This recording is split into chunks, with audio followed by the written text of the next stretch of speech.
Саламатсыздарбы балалар? 133 есебimiz шарық. Сан тізбегінің келесі екі мүшесін жазыңдар дейді. Бірінші есебімізде, яғни 3-тен 1 болған екен, одан кейінгісі 9-дан 4, одан кейінгісі 27-ден 9 екен. Енді қараңыздар, бұл қандай қасиет? 1-ден 1 дәрежесі, 3-тен 1 дәрежесі осылай болған. Келесі 2-нің 2 дәрежесі, бұл келесі де 3-тің 2 дәрежесі болған.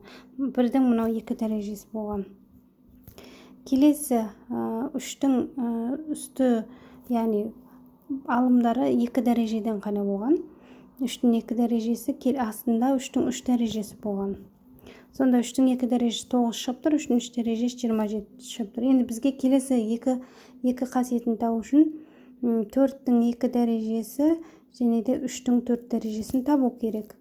Сосын кейін 5-тің 2 дәрежесі, яғни 3-тің 5 дәрежесін табу керек. Енді қараңыздар, біз 4-тің 2 дәрежесі ол 16 болады. Түсінікті. 3-тің 4 дәрежесі ол 81 болады. Келесі мүше 5-тің 2 дәрежесі ол 25 болады. Ал 3-тің 5 дәрежесі 243 болады. Яғни осылай. Бірінші есебіміз осылай шығады. Келесі екінші есебімізді шығарайық. 1 дейді, 0,1 дейді, 0,100-ден 1 дейді. Бұл қасиетті қалай есептесек болады? Келесі қасиетімізде былай балалар, астына жазайын. 1-дің 1 дәрежесі екен.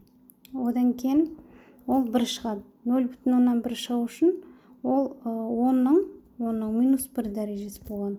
Одан кейін 0,100-ден 1 дегеніміз ол 100-дің минус 1 дәрежесі болған.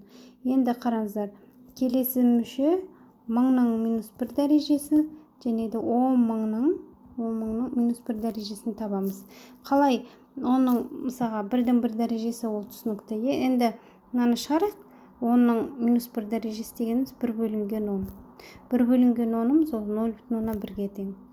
Ал келесі мына бізде 100-дің минус 1 дәрежесі ол 1 бөлінген 100-ге тең деген сөз. 1-ді 100-ге бөлсек 0,100-ден 1 шығады. Келесі 1000-ның минус 1 дәрежесі ол 1 бөлінген 1000. Ол 1-ді 1000-ға бөлетін болсақ 0,1000-нан 1 шығады. Яғни келесі есебімізде 0,1000-нан 1 екен. Келесі 10.000, 10.000-ды түсіндірсем, 1 бөлінген 10.000. 10.000. Ол дегеніміз 0,1000-нан 1. Яғни осылай жазамыз. 0,1000-нан 1. Яғни қасиеттерін жаздық. Бұл бізде екінші есебіміз шықты. Осылай. Келесі үшінші есебіміз шығарайық.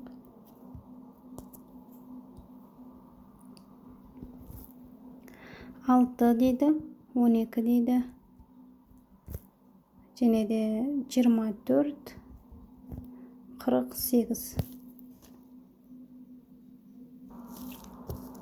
Бұл есепте де 2-ге нетіп отырған, көбейтіліп отырған. Мысалы 6-ны 2-ге көбейтеміз, 12 болады. 12-ні енді тағы да 2-ге көбейтеміз, ол 24 болады. 24-ті 2-ге көбейтеміз, ол 48 болды. Енді 48-ні не істейміз? 2-ге көбейтеміз. 2-8 16, 2-8 96. 96-ны да көбейтеміз 2-ге. 2-6 12, 2-18, яғни 19 бір ойда. Сонда қандай болады бізде? 48-ден кейінгі сан 96 болады. Одан кейінгі сан 192 болады. Үшінші есебімізді шығардық.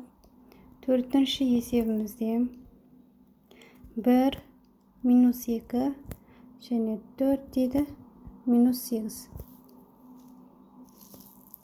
Бұл төртінші есебімізде 4 санына көбейтіп отырған. Яғни 1-ді көбейткен 4-ге 4 шықты. Енді 2-ні де минус 2-ні де көбейткен 4-ке, сонда минус 8 шықты. Келесінде бізде қандай сан тұр? 4 тұр. Оны көбейтеміз 4-ке, сонда 16 болады. Мына жерде 16 болады. Келесінде минус 8-імізді көбейтеміз 4-ке. Сонда минус 32 болады. 32. Минус таңба. Осымен есебіміз аяқталды балалар. Соңына дейін көргендеріңізге рахмет.